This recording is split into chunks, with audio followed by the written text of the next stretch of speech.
Amados irmãos, graça e paz. Vamos dar início aqui à primeira aula nessa modalidade.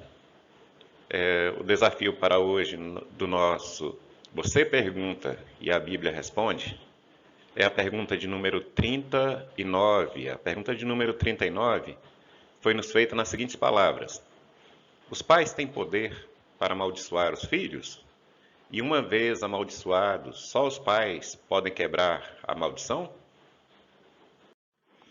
Vamos então tentar responder ou tentar pelo menos discutir sobre o assunto. E de antemão é necessário nós entendermos que alguns entendimentos eles vêm de algumas doutrinas que são passadas muitas vezes de pai para filhos, das pessoas que são mais maduras, que muitas vezes nos discipularam, que têm experiências espirituais ou experiências religiosas outras, e é necessário sempre nós agradecermos aos irmãos que se dispõem, que trazem esses questionamentos para nós, porque a dúvida de um pode ser, e é de fato, a dúvida de muitos outros de nós. Então é necessário nós discutirmos sempre com muito amor, muito carinho e muito respeito. As opiniões dos irmãos são muito bem-vindas, nós precisamos discutir até para saber quais são as bases dos nossos entendimentos. Então vamos à discussão. Até mesmo sobre o que nós chamamos de maldição, ou ouvimos falar por maldições, nós precisamos saber o seguinte: os castigos, eles são decorrentes da desobediência? Assim sendo, nós podemos entender que castigos ou maldições, eles são o salário do pecado, é a consequência do pecado? Será se as atitudes dos pais podem gerar consequências ou maldições sobre a vida dos filhos, sobre os filhos? A Bíblia, a palavra de Deus, é a nossa regra de fé e deve ser também a nossa regra de prática. Aquilo que nós cremos deve ser aquilo que conduz as nossas vidas, nossos atos. E em Ezequiel, no capítulo 18, versículo de número 4, nós temos o seguinte texto lá no finalzinho do versículo: A alma que pecar, esta morrerá. Contexto de Ezequiel, o texto de Ezequiel no capítulo 18, é quando o povo de Israel, em meio à disciplina de Deus, sob a disciplina amorosa de Deus, amorosa, mas uma disciplina dura, uma disciplina necessária, nós observamos que o povo começa a reclamar. É natural do ser humano reclamar e atribuir a outros a culpa ou a responsabilidade do momento. Achar no outro a responsabilidade. A proposta de Deus na disciplina é nos chamar a uma reflexão que, na verdade, é uma introspecção. Nós olharmos para dentro de nós mesmos e aprendermos com o sofrimento, e em meio ao sofrimento nós perguntarmos a Deus com muita sinceridade em que é que nós precisamos mudar. E o povo de Israel naquela época usava um ditado que era corrente, no qual eles reclamavam: mas como é que pode os nossos pais comeram a uva verde e os nossos dentes que estão sob o efeito do ácido da uva? E Deus deixa uma palavra através do profeta Ezequiel dizendo que nunca mais o povo iria usar esse provérbio, porque na verdade a disciplina que eles estavam sofrendo era por causa do pecado deles mesmos. E no texto, Deus nos diz ao povo de Israel, aquele tempo e a nós hoje, que a alma que pecar, e todos nós pecamos, essa sofrerá a consequência do pecado. E o salário do pecado, de fato, o salário do pecado é a morte. Talvez sejam entendimentos correntes os seguintes: os pais pecaram, sobre os filhos viriam ou virão as consequências.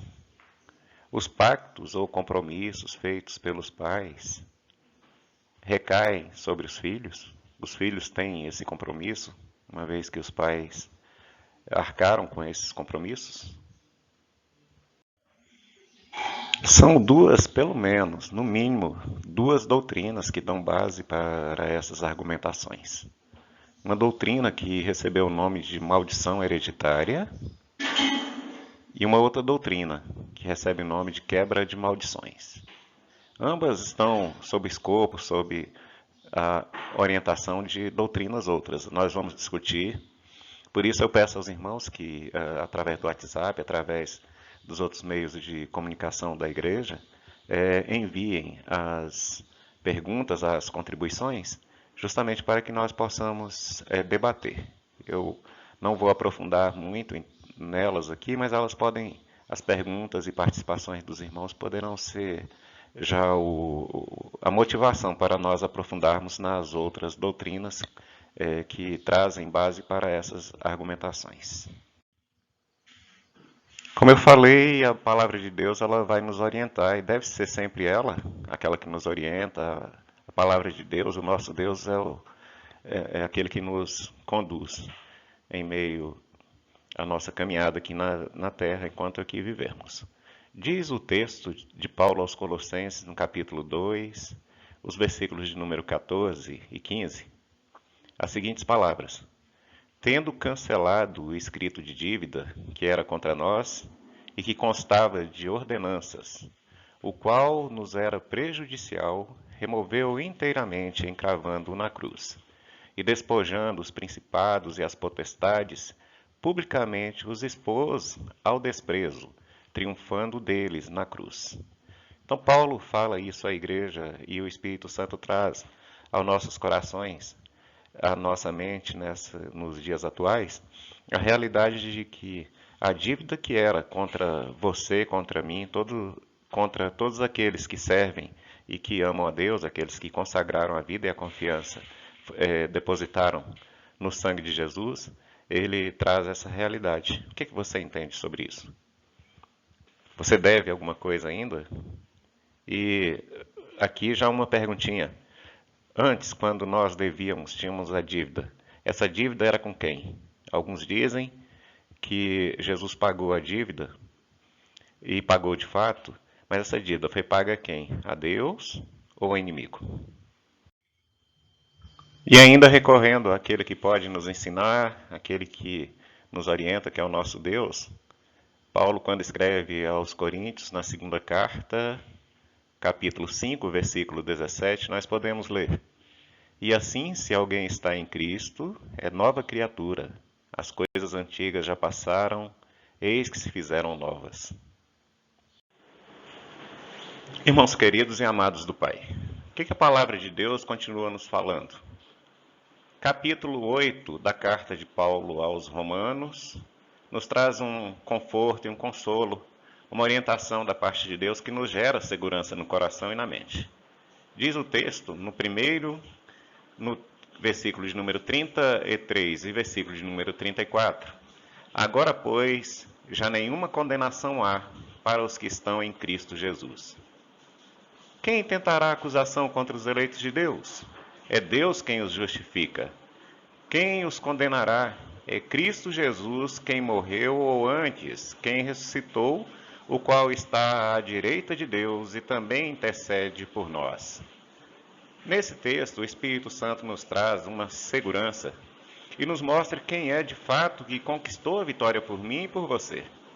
Se há ainda alguma acusação, se há ainda alguma condenação, o nosso advogado, o nosso Deus, é quem julga a nossa causa, é quem nos garante a vitória. Então nós estamos diante de um Deus que completou a obra na pessoa de Cristo em favor de cada um de nós. Assim sendo, irmãos, diante da pergunta que nos é trazida para reflexão, quem é que pode lançar a maldição sobre qualquer um de nós? Quem é que pode ainda ser amaldiçoado uma vez que foi abençoado pelo Deus da glória? Vamos buscar na palavra de Deus o cumprimento desta realidade, desta verdade na vida dos nossos irmãos lá na igreja primitiva, ainda nos primeiros anos, primeiros tempos da igreja, da nossa igreja. Vejamos o que a palavra de Deus, nos fala em casos em que a igreja primitiva se deparou com pessoas que viviam na prática do que nós podemos chamar hoje de ocultismo, e na palavra vai chamar de artes mágicas, de práticas que se amoldam hoje com algumas práticas que nós conhecemos. O primeiro caso que nós podemos observar acontece no capítulo 8, no livro de Atos, quando a igreja sofre a perseguição após a morte de Estevão. Capítulo 8 mostra que, com exceção dos apóstolos, toda a igreja foi dispersa. E nós vemos então o surgimento de um personagem que já havia sido citado na lista dos diáconos do capítulo 6, Filipe. Filipe vai então a Samaria, e em Samaria, nesse capítulo, nós vemos que ele se encontra com um mágico, Simão o mágico, e pregando a palavra para muitos se convertiam sob a ação graciosa do Espírito Santo. E logo depois os apóstolos descem até Samaria, vão a Samaria para dar assistência àqueles que tinham se convertido, orar por eles. E então Pedro, apóstolo Pedro, se depara com esse homem chamado Simão o Mágico.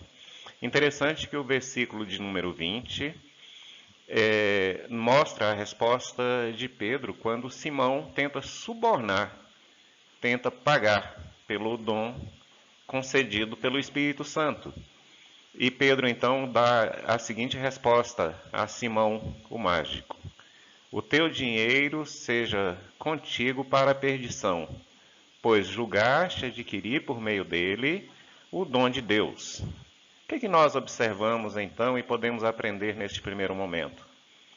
Pedro, diferente das práticas que são correntes, as práticas que são observadas nos nossos dias, não fez nenhum tipo de exorcismo ou nenhum tipo de procedimento outro espiritual que não fosse repreender, dando para nós um entendimento correto de que o que nos liberta de fato é, pela graça, a ação do Espírito sobre nós, que gera em nós tanto o arrependimento como a renúncia dos pecados. E na renúncia dos pecados, buscar viver uma nova vida para a glória daquele que nos salvou, para a glória de Cristo Jesus. Nós podemos observar ainda, na continuidade do livro, quando Paulo, o apóstolo Paulo, ele passa por várias cidades, e passando pela cidade de Éfeso, onde se estabeleceu uma igreja muito importante para o tempo da igreja, aquele período da igreja primitiva, Deus promoveu a conversão de muitas pessoas. Pessoas que eram praticantes do que o texto chama de artes mágicas. Versículo 19 do capítulo 19 nos mostra essa expressão. E não houve nenhum ritual. O que houve ali foi uma verdadeira conversão. Atos, entre o 19, entre os versículos 8 e versículo 20, nos mostra esse acontecimento maravilhoso que Deus promoveu através do ministério de Paulo. Então ali não foi feito nenhum tipo de ritual, de quebra de maldições. Na verdade, houve uma renúncia pública daqueles que praticavam as chamadas artes mágicas.